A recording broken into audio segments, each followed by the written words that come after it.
New day, a new high. There is simply no stopping the second wave of COVID-19 in the country. The fresh numbers tell us that we have over 261,500 cases reported in the past 24 hours. Deaths, that's the big news at this hour, 1,500. This is the highest ever since the onset of the pandemic. Sukirti joining us live now. Sukirti, so far we've been talking about numbers. We kept saying the virus is spreading faster, but perhaps not as lethal. But the present number making us question that as well.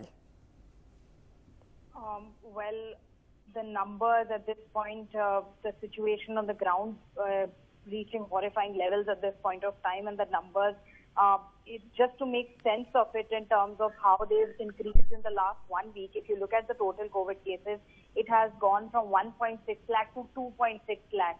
So that increase, that big jump of 1 lakh in the COVID numbers has happened only in the last 7 days. From 12th April to 18th April, we've gone from 1.6 lakh cases every day to 2.6 lakh cases. If we look at the deaths, just until 7 days ago, there were about 900 deaths that were happening. Now we are reporting 1,500 deaths on a daily basis.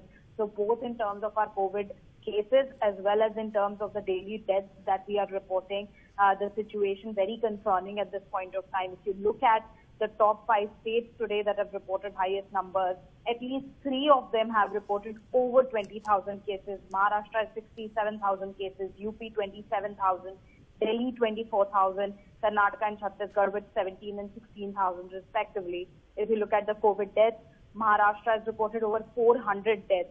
The others being Delhi, Chhattisgarh, UP, Gujarat, at least 3 of them have reported over 100 deaths in the last 24 hours.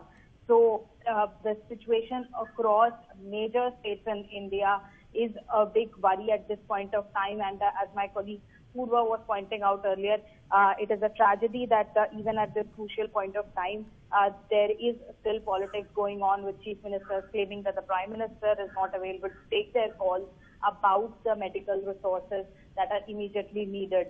So on one hand, we have the rallies. On the other hand, we have politics being played between the center and the state. Yet on the ground, common man struggling to even get a single hospital bed for his or her family member.